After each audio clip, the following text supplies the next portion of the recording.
Muito bem, nós estamos aqui na sala de sela da Maripá. Merece um capítulo, merece uma fala nossa sobre selas e sobre embocaduras em geral, porque, afinal de contas, a gente precisa priorizar conforto e a montabilidade parte do conforto do cavalo também. E acho que a gente podia falar um pouquinho, aqui é bem dividido, nós temos uma parte aqui com as selas e as indumentárias todas da equitação clássica, do adestramento e do salto, e aqui mais para o lado da cavalgada. Vamos tentar generalizar o que a gente busca numa boa sela. A gente sabe que sela tem que estar diretamente relacionado à abertura de cernelha, altura de cernelha, quer dizer, a sela não pode machucar o cavalo, a sela não pode impedir movimento, o próprio posicionamento dessa sela no cavalo tem que ser correto. Mas existem coisas que são importantes na fabricação, né, na armação e tudo isso. Vamos lá, o que você pode contribuir com a gente? Quero voltar um pedacinho. Claro! Assim, pessoal, o que as selas e as embocaduras, ou não embocaduras, rácama também, quando a gente fala embocaduras já significa também os recursos, porventura, sem uso de parte dentro da boca dos cavalos. Mas esses dois dispositivos são a interface de contato físico e, portanto, de comunicação entre cavalo e cavaleiro. A sela representa a interface da ajuda do assento e das pernas, e a embocadura, com as rédeas, é a interface de comunicação das mãos, ou rédeas. Se fosse para escolher uma única palavra, Luiz, seria conforto. Exato. Uma coisa que não pode incomodar. E incomodar não é só dor, pessoal. Vamos pensar alguma coisa que esteja incômoda na sua roupa. Um elástico, um barbantinho, aquela etiquetinha. Não precisa doer para te desfocar do resto totalmente. E é nesse sentido que a gente pensa conforto para o cavalo e para o cavaleiro. Aí então, agora sim, entrando no que o Aloysio falou, a sela tem duas superfícies de contato. Uma com o cavalo, outra com o cavaleiro. Até aí é muito lógico. Mas se vocês pensarem na ideia do conforto, para que a comunicação flua da melhor maneira possível, tem que servir para os dois. A gente costuma pensar que o cavalo, o conforto do cavalo, deveria vir em primeiro lugar, e é mais importante, mesmo porque ele trabalha, ele se movimenta mais, ele faz todo o esforço. Isso talvez, Aloysio, já seja um pouquinho diferente do que a gente vê em alguns lugares por aí, que o pessoal busca muito sela pensando no cavaleiro, no assento que eu servo, que eu gosto, o gel, o tamanho, mas nem sempre todo mundo pensa que existem vários tamanhos de sela em termos de cavalo, mas o conforto do cavaleiro também tem que ser levado em conta. Claro, porque se você está numa cavalgada ou num trabalho, aquilo começa a te pinicar, a te incomodar, a ser chato, você começa, o seu desempenho já é reduzido e o cavaleiro desconfortável acaba incomodando o cavalo também. Então, isso aqui, o investimento nisso, tanto no equipamento em si, quanto na escolha dele, de adaptar ele, qual o tamanho, porque são dois tamanhos diferentes. O tamanho do cavalo é um, o tamanho do cavaleiro é outro. E tudo isso aí é provavelmente o investimento inicial mais importante que você pode fazer depois do cavalo, para você ter isso que a gente está defendendo aqui, conforto, segurança, prazer para o cavaleiro e para o cavalo. A gente tem que tomar muito cuidado com essa visão muito focada no cavaleiro. Porque às vezes você encontra propagandas de sela falando da espuma, falando do couro, falando da cor, falando de tudo, esquecendo ou nem sabendo que existe uma outra interface aqui que é o cavalo, né? E aí as questões de tamanho e tal. Vamos falar um pouquinho de abertura, vamos falar um pouquinho do túnel? Legal. Que eu acho legal. Depois talvez a gente tenha a oportunidade de mostrar isso no cavalo, mas se vocês rapidamente imaginarem, o cavalo ele tem a coluna vertebral, que vai das orelhas até a cauda. Então tem aquela linha superior do dorso, vamos deixar o pescoço um pouco de lado, da cernelha, dorso, lombo, garupa, cauda. Então especificamente aquele segmento da coluna vertebral onde está a sela, túnel significa que não deve haver contato em nenhum elemento da coluna vertebral, daquela parte superior. Ou seja, você, se ao invés desse toquinho a gente imaginar o cavalo, tá aqui o cavalo, você olha, como eu estou vendo aqui, tem que ver luz do outro lado, tem que ver a famosa luz no fim do túnel, mesmo com o cavaleiro sentado. Às vezes a gente faz esse teste também, né, Luiz? Arreia o cavalo sem manta, sem baixeiro, o cavaleiro em cima, e esse efeito de luz tem que continuar, não pode haver a compressão da coluna vertebral do cavalo. Com uma ressalva muito importante, isso não significa que ela tem que ser uma cela fechada. Exato. É muito importante que não haja essa confusão. Que ela não seja uma cela fechada de armação só para priorizando o túnel. É um conjunto de fatores. Ela tem que ser aberta ou fechada o suficiente para aquele dorso, idealmente falando, mas que, independente da abertura, ela tenha o túnel. Sim. Isso que o Aloysio falou, poderia ser um pouco a largura da cela, no sentido de que, se vocês imaginarem que isso aqui é o nosso cavalinho, aqui está a coluna vertebral. Basicamente, o contato do suadouro da cela não tem que ser imediatamente aqui. Tem que ser um pouco mais para baixo para pegar mais a musculatura dorsal. Porque se a cela for muito fechada, antigamente algumas celas de salto eram assim, né, Luiz? Bem fechadas. Ó, essa abertura aqui era mínima. Era bem curtinha. Era bem estreitinha. Então, na verdade, a cela repousava nas apófises, nos ossinhos laterais, que a gente chama de apófises transversas da coluna. E, na verdade, ela tem que repousar na musculatura do dorso, que é o bifinho, que é a bisteca. Se você imaginar onde fica a bistequinha ali, depois vamos mostrar no cavalo. Então, essa parte de contato, ela tem que ser... Essa cela mostra bem isso já. Ela é um pouco para fora, ela é um pouco larga aqui e ela privilegia mais o contato mais aberto do que fechado.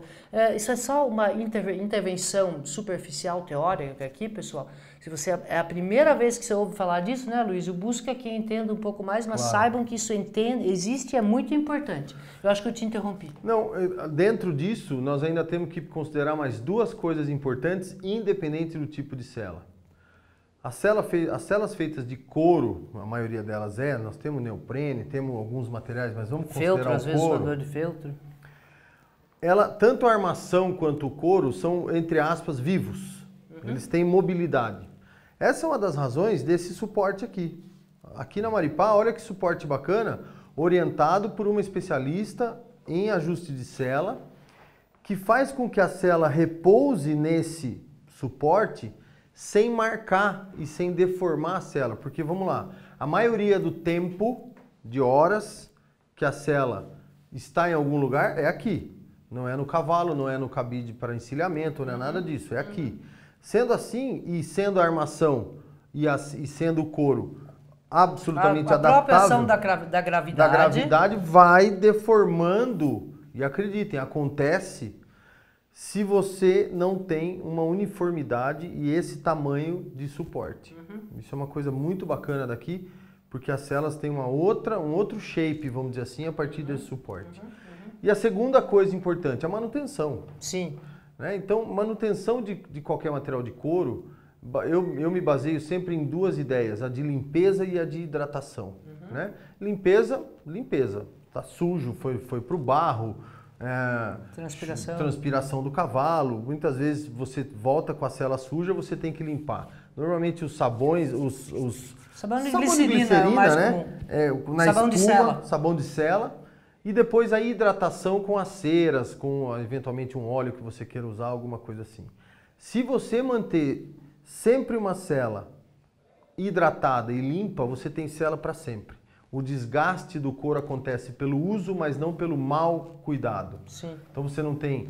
Você eventualmente vai ter que trocar um látigo, um contralátigo? Vai, mas pelo uso, não por ele arrebentar, por estar ressecado, alguma coisa assim. Claro. Então super importante. Ali nós vamos para o outro lado daqui a pouquinho, mostrar o lado da cavalgada. Nós estamos aqui ainda para esse lado mais da equitação clássica. As cabeçadas, a mesma coisa. A embocadura... ela é decidida pelo cavaleiro, em conjunto com o seu treinador, em conjunto com o que se adapta melhor ao cavalo que você monta. Existem cavalos que vão bem de bridão, existem cavalos que vão bem de freio, existem cavalos de hackamore, como você mesmo disse no começo. O fato é que há que se pensar no tamanho correto, na ação correta e conhecer a ação dessas embocaduras é muito importante como fator de decisão, não é isso? Depois que a gente começar a falar da escala de treinamento, que é o nosso objetivo último aqui, vamos ter que entrar um pouco mais na ação das embocaduras. Acho que o que as embocaduras têm em comum é que, primeiro, elas transmitem a intenção do cavaleiro, junto com as outras ajudas, vamos pensar em direção e velocidade. Para onde você está indo, para frente, para a esquerda, para a direita, e também a velocidade. É como se a embocadura fosse freio e acelerador de uma vez só. Você consegue transmitir ideia de mais velocidade ou menos velocidade através da embocadura. Agora, lógico, sempre supondo que isso é um código de comunicação que foi aprendido pelo cavalo e que pelo cavaleiro também, não é automático. A embocadura sozinha não faz nada. O cavalo tem que ter aprendido o que ela faz, mas o cavaleiro também. Então, ela é só um modo de direção. Se, por exemplo, a pessoa ainda está aprendendo e o equilíbrio dela a cavalo não é muito bom e ela tem o costume, que é simplesmente uma coisa de aprendizado, de se apoiar nas mãos, de se equilibrar nas mãos, o uso da embocadura já está comprometido, não vai ser refinado, né? Então, a embocadura, na verdade, não pode ser melhor do que o cavaleiro.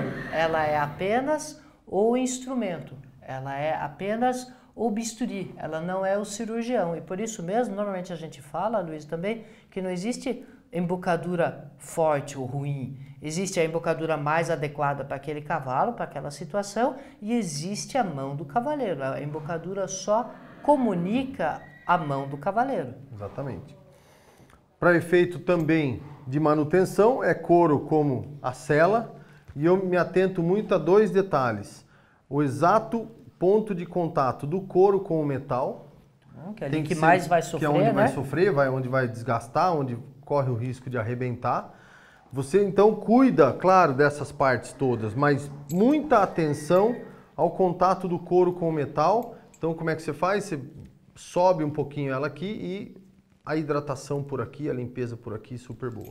E cada vez que você tira a embocadura da boca do cavalo, pós-trabalho, o ideal é lavar essa embocadura, ou mergulhar num balde de água, ou passar um paninho úmido, para que o resto de saliva, o resto de capim mesmo, não fique nessa embocadura ressecado e depois pode vir ferir. A dica para o preguiçoso, quem não tem muito hábito, quanto antes fizer, melhor.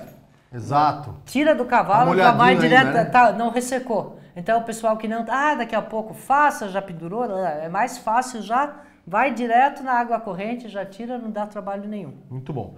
Vamos para o outro lado para a gente falar um pouquinho do mundo da cavalgada. Eu vou cruzar aqui à frente, olha.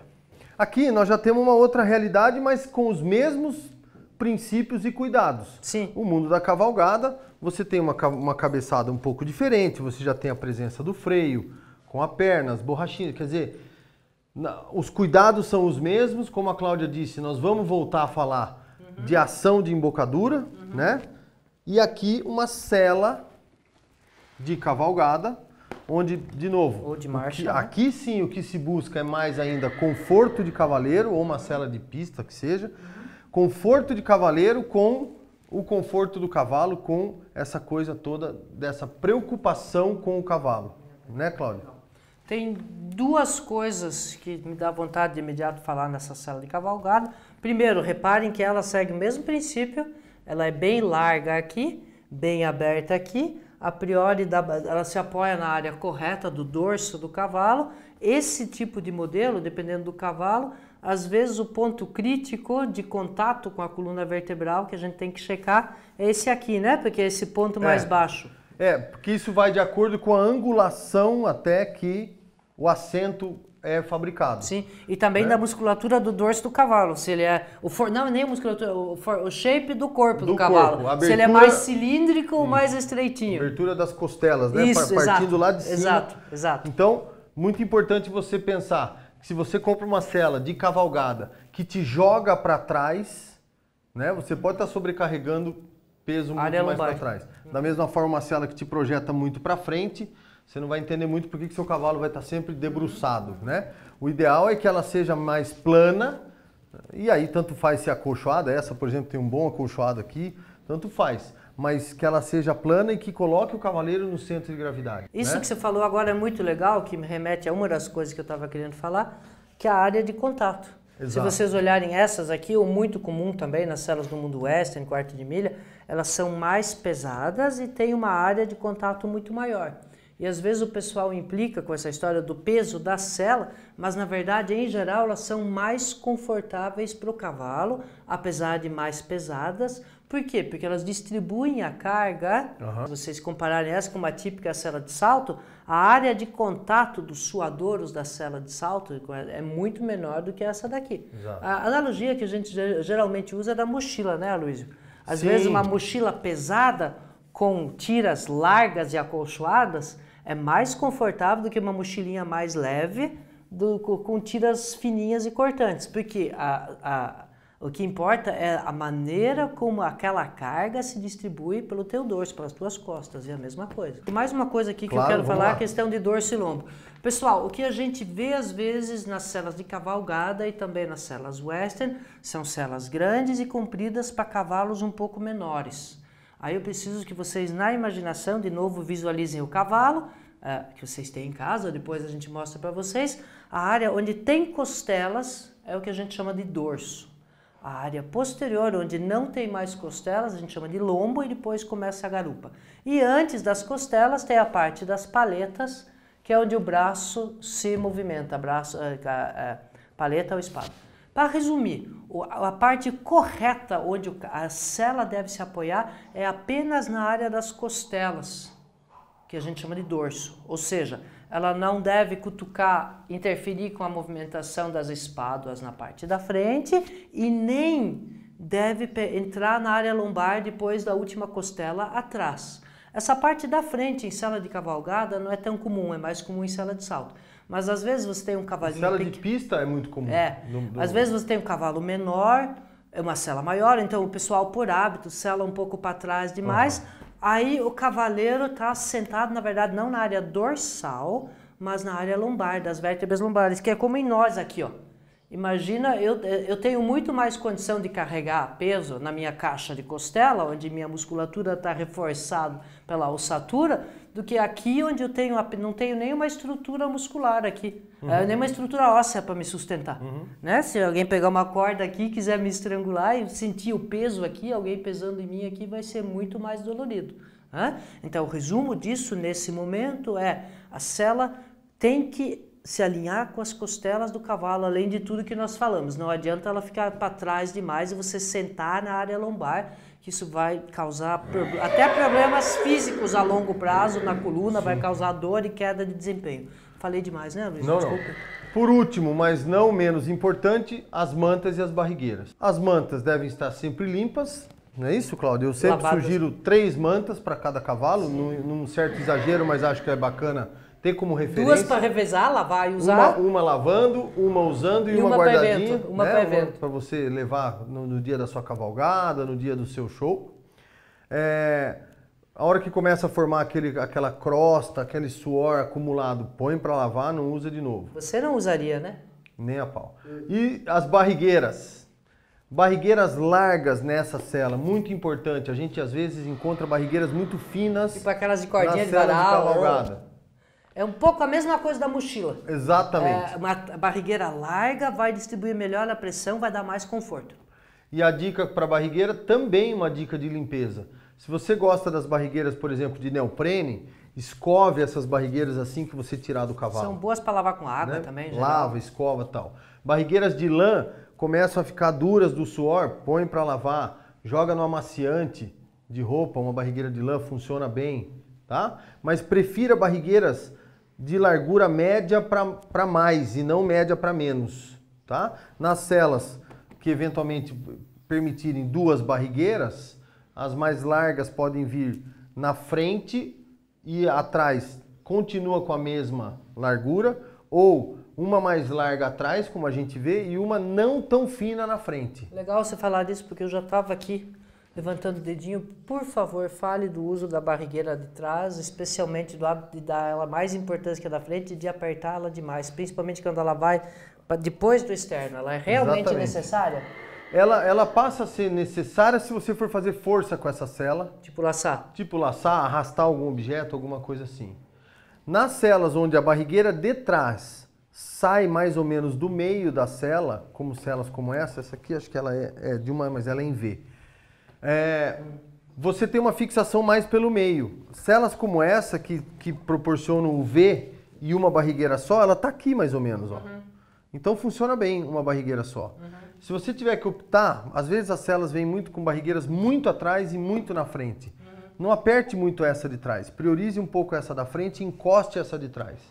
Agora, cuidado com essa da frente para você não exercer uma pressão em cernelha. Exatamente. E uma pressão mesmo na cernelha através da barrigueira.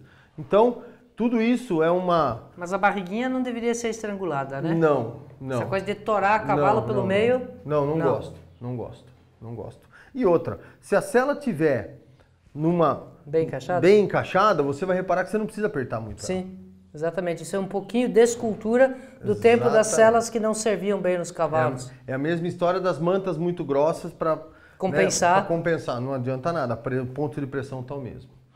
Resumo da ópera. Manutenção, conhecimento sobre armação, um pouco de estrutura física de cavalo, né? Higiene desses equipamentos, um leve conhecimento sobre embocadura para você decidir melhor o que colocar na boca do seu cavalo, não é isso? O que mais? Eu acho que como consolo para o povo aí que está arrancando os cabelos, conhecimento é mais importante que dinheiro. A gente tem muitas histórias de pessoa que vai para os Estados Unidos, para a Alemanha, compra a cela mais cara de todas e a cela mais cara de todas não é necessariamente a melhor para o seu cavalo. Eu sempre conto a historinha da tia que foi para o Texas, tem um sobrinho que usa 42 e comprou a bota mais chique, mais cara, mais do sonho do moleque, couro de jacaré, de avestruz, só que tamanho 38. Exato. Não vai servir. Não quer dizer que a bota seja ruim, que a bota não seja de qualidade, simplesmente não serve. Então com cela acontece muito isso. Só porque ela é cara, não é garantia que ela vai servir. Então é melhor você fuçar. Existe em muitos contextos, não todos, mas em muitos contextos existe cela semi-nova de qualidade, que alguém tipo ou comprou errado, mudou de modalidade, ou tem sobrando. Então, a compra da cela tem que ser feita com um pouco de paciência. Então, enfim, estamos nos repetindo, mas é essencial que ela sirva bem para o seu cavalo. E embocadura, freio, bridão, é o tempo que vai dizer. Nesse contexto nosso de cavalgada, a cavalgada tipicamente é com menos contato, tudo tem muito a ver com o que o Aloysio falou. O passeio tende a ser longo, de menos intensidade, e o trabalho em pista tende a ser mais curto, de mais intensidade. E a embocadura tem a ver com isso. Às vezes no bridão a gente trabalha com contato, faz um trabalho muito de precisão, mas é 40 minutos. Claro. Depois a gente vai para a cavalgada, ninguém fica fazendo trabalho de precisão de 6 horas. Aí, ou seja, tudo isso são ferramentas variadas.